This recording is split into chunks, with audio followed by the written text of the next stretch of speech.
I'll just introduce Ciaran now, who's going to take you through the Latin language. This one will probably be a bit more technical run through of the language. So yeah, very excited stuff. Take it away, Ciaran. Thank you. Sure. Have a handout Latin. Latin. We've got a bit of a timeline for the development of the Latin language. We start with Old Latin, which goes from the founding of Rome, traditionally in 753 BC, through the late Republic period of about 75 BC.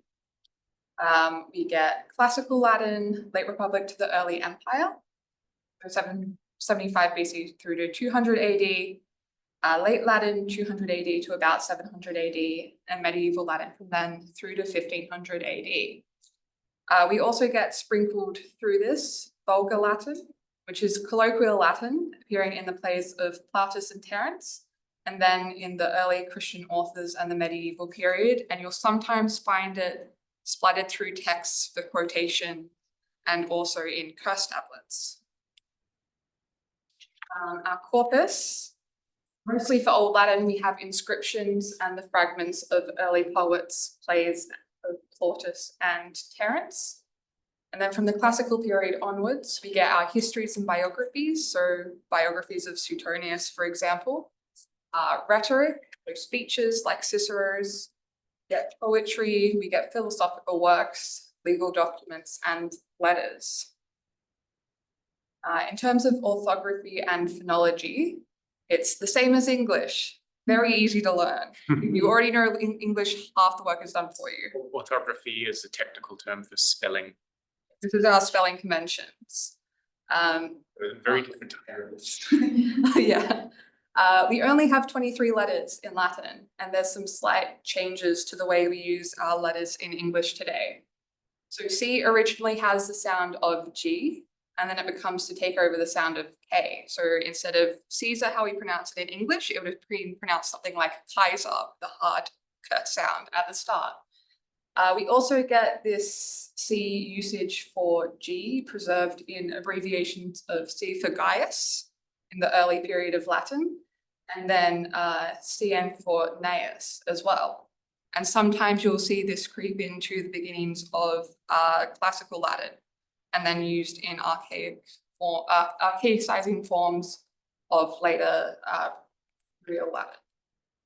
K only occurs before A and is restricted to calends, which is our word for year, and the praenomen paizo, which does start to drop out of usage later into the imperial period. V is used to represent the vowel U, especially in inscriptions. In modern renderings of our text, there can be, depending on what the editor prefers, sometimes you'll just see U all the way through, and then sometimes you get that V as well. Double V is used from the 1st century AD onwards to render W. I is used to represent both the vowel and what we render as the consonant J, as in Jupiter, we get pronounced as Jupiter, and Julius, or Julius. The consonantal I is pronounced like the Y in Yule. Y and Z were introduced in the classical period to transliterate the Greek epsilon and theta. So in earlier Latin, you may not see these letters, and you'll just see a render, the V to render the. As a related language of English, Latin has many words which look and sound the same, sound like descendants. Not all of these words are friendly in meaning. For these false friends, sometimes they're etymologically related, but they don't necessarily share the same meaning. So an example is the Latin term religio, which we get religion from. But it's more to do with like the superstition that the Romans had towards their spiritual beliefs in the gods and in the forces of the world. We get a shift in the meanings of words and spellings, particularly during the medieval period. There's sometimes quite a drastic shift. due to the context they are used in and the influence of regional vernacular due to the conquest of Rome, and then the languages being used for administrative functions, and then continuing on from use from there. Parts of speech, we have verbs. Are we all familiar with verbs? These are our actions like run, to go somewhere, to talk. We get nouns and adjectives, pronouns, a couple of particles. We get adverbs, prepositions, conjunctions, and interjections. Interjections are really fun in Latin. One of my favorites is Oedipal, which means bipollux. Yeah. Bipollux. Yes. Verbal nouns, these are the infinitive, the gerund and the supine, which you meet a lot, the gerund and the supine in particular, that you meet a lot later into Latin study, so probably about the start of like the second year of study at Macquarie Uni. And verbal adjectives, your participles and gerundives. Morphology, everyone's favorite thing about ancient languages. Verb conjugation. So Latin verbs conjugate for person. We have first, second, and third person. And number, singular or plural. So first person singular, I. Second person singular and plural is you, as opposed to you as one person and you as a group of people. Third person singular, we get one form to cover a masculine, a feminine, and a neuter noun forms or subjects. And third person plural, they for a group of plural noun. In terms of tense, we have the present, the future, the imperfect, perfect, future perfect, and pluperfect. If you've studied ancient Greek, you'll notice that there's no aorist tense. This is kind of a tense of the perfect. You have two different uses. You have your aorist, went, as opposed to the perfect form, gone. We have an active or passive voice in Latin. So two different endings, one for active, the subject does the action, or the passive, the subject receives the action. And then an agent noun will follow that to indicate who is actually doing the action. And then we have three moods. The indicative, we have for statements as fact. We have subjunctive for wills, wishes, to indicate conditions, and a couple of other functions. And we have the imperative in the second and third person command. These terms are becoming a bit of like a word salad. We have a little handout with terminologies. This is something many students struggle with, learning these languages. What do all these terms mean? So we've got a little handout there, which we'll also be sharing in the Zoom call as well. Yeah. To help you with this meta language. If you ever do Latin A, or if you're doing Latin A currently, Trevor, as part of his textbook, An Introduction to the Latin Language, has a pretty comprehensive glossary of terms that he uses in the book for people that do linguistic study. In Latin, we have 5 conjugations that regular verbs fall into, and these are designated by the thematic vowel in the stem of the verb. So the first conjugation, the stem vowel verb is A. So we get woko, wokare, to call. The second conjugation has an E as its thematic vowel, so to warn someone. Third conjugation presents as a short I or E depending on what tense of the present, imperfect, and future you're in. But this isn't technically part of the stem. It's added in to help the endings be tacked on. We get a third conjugation EO variant, which is sometimes called the fifth conjugation. In some tenses, this exhibits like a fourth conjugation verb, but in other, areas, it looks exactly like a expected third conjugation form. And then we have the fourth conjugation I with the I thematic vowel, like audio, to hear. Latin has 4 principal parts for its verbal system. These are the present, active, the infinitive, perfect, active, and supine. And we use these parts to build other tenses and verbal forms. For example, the future and imperfect are made by adding a temporal infix to the present stem. So for the future, this is either a BI infix or an E added into the third and fourth conjugations. And in the imperfect, it's a BA that's added in between the thematic vowel and your endings. So the subjunctive we make from the present, the infinitive and the perfect, and then we make the perfect participle from the supine form. Noun declension. I believe anyone that's doing Latin A this semester has just started doing nouns recently. Yeah. So you will have noticed that nouns inflect for number, singular and plural, and 6 cases, as well as gender, which is a grammatical function to group nouns, which may or may not map onto an actual perceived gender of the thing. The basic senses of our 6 Latin cases are as follows. We have the vocative, which is the case of direct address, the nominative, which is for the subject of the verb, the accusative for the direct object of the verb, genitive possession, dative for the indirect object, and the ablative covers a whole range of base functions, such as where the object is coming from, who is doing the verb, so our agent of the noun, and also a locative function, so the place in which something is. Hardest one. It is the hardest one. You want to take your time learning your ablative functions in particular. You have 5 declensions, which are groupings nouns are sorted into based on their ending. If you're doing Greek, you'll only have to deal with 3 for that.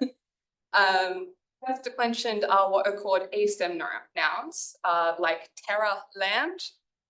These typically tend to have a feminine gender, but you do get some that are of a masculine gender for occupations. So like legata or legate, which is a position held in a province during the Roman imperial period in particular. Our second declension is O-stem nouns. In the masculine forms of these, we get a shift to us in the nominative singular. For example, elephantus. And the masculine nominative ending variations of and ear. We also get neuter nouns ending in in the second declension form. The original O stem does get obscured in this shift to a kind of U ending in some of the cases. We have third declension consonants, I stem, and monosyllabic. Like consul civis, which means citizen, and urbs, which is city. These exhibit a mix of our 3 genders. Monosyllabic. There's a monosyllabic neuter includes the noun animal, where we get animal from. We have 4th declension, which is our U-stem nouns like senatus, and 5th declension is a very small class, like of E-stem nouns like dies, they, and res for thing. Adjectives are pretty easy, a lot easier than nouns. They'll agree with the nouns they modify in case, number, and gender, and decline only like the first 3 declensional types for your nouns. They are not on the old handout, they're on the newer one, which will get sent out later. First of all, we have our 3 termination adjectives, also known as the 2-1-2 type, because they decline like first and second declension nouns. Example is catus, kata, katum, which means sharp of hearing or intelligent. There's also the subtype of masculine nominative singular endings, like seker, sekra, sekrum, to mean sacred. And then we get a bunch of third declension types. We get 3 terminations in the nominative singular, so each form has a different ending in the nominative singular for the masculine, the feminine, and the neuter, exhibited like in clair, scalere, swift. We get two terminations of the third declension type, like omnis, omne, in which the masculine and feminine share a singular form in the nominative singular. And we get one termination adjectives as well, like Felix, lucky, in which you get one nominative singular for the three genders. Be careful with these because the nominative and accusative of the neuter will be the same. And if you're learning your neuters, this is a good thing to remember. Pronouns will agree with an antecedent, which is a noun that comes before, that it refers back to, in number and gender, but not necessarily in case, as a grammatical function may be different. For example, we have relative pronouns. These introduce a relative clause, take the case of their role within it. And then we get the genitive of is, ea, id, which is what's called a weak demonstrative pronoun, meaning that this. It also functions as a third person pronoun, and you'll see the genitive specifically as the third person possessive as well. Syntax, we get a standard word order in classical Latin is subject, object, verb, and the word order is less fixed in medieval Latin. The word order is flexible for emphasis and is particularly flexible in poetry for meter and emphasis, and results in a bit of a Yoda-like sentence structure if you're going to translate it directly to English. In general, third person verbs agree with the subject number. For the neuter plural nouns, they'll take a third person singular verb agreement. Adjectives generally come after the noun they agree with, unless they are adjectives of size or quantity, and then they come at the start. Prepositions come directly before the noun they modify. We don't like to split these apart. And conjunctions and words introducing subordinate clauses are positioned at the start of their clause. So the relative pronoun qui, quae, quod, which means which or who, will come at the start, and then you'll get another verb that may be subjunctive, may be indicative. You may get a subject change in there as well. So for example, the dog bites the elephant, in Latin would be canis elephantum mordet. Can any of the Latin aid identify what the subject is? Yes, Wyatt. Yes. So the dog here is the subject. It's nominative singular. Do we have an object here? Elephantum? Yeah, is our object. It's in the accusative case and it's singular. And then we have our verb mordet, it means bite, and it is third person singular active, agreeing with the number of points. And it's got an active third person et to indicate that it's going to take a direct object. What about this sentence here? An elephant is bitten by a dog. Elephantus cane morditur. Anyone see any differences between this and the last sentence? The subject, Sorry, the subject changes? substantive. It's not indicative. The verb's still indicative. There is a change in voice. So we see elephantus here is our subject. Cane here changes its case. This is an agent. Passive verbs take an ablative noun to express that they're the agent or the thing that's doing the action in passive sentences. And morditur is our third person singular passive verb here. Complicate the sentence a little bit more. We have the white cats sit on the mat, which is round. All right. Can anyone tell me anything about our first two words, alluri, albi? It looks like Greek, yes. So Ailurus is actually coming from the Greek word for cat. Ailuros. Which means Curly tail. twitchy tail. Yes. Just learned the Greek cats are twitch tails. There is a later Latin/medieval Latin word for cat, which is catus, which I haven't chosen here because it is not classical Latin. what about Felix? Felix, it usually is for wild cats, and it's a feminine noun. The scientific name is Felis domesticus, right? Yes, it is. Okay, can anyone tell me about the Ailuri Albi, what case number gender this is? You can base it on the English as well. Plural case nominative. Yes. Sorry. Yes, it is. Very good. So we have a subject and adjective here. Albi from albus, alba, album, which is white. And note that they're in agreement, as Ailurus and Albus both first, second declension masculine, plural, nominative, and here. We have in the mappa here. This is a preposition and an ablative noun, which is also known as a prepositional phrase to indicate in the Latin word, the Latin preposition can either mean in or on. And then we have sedent here.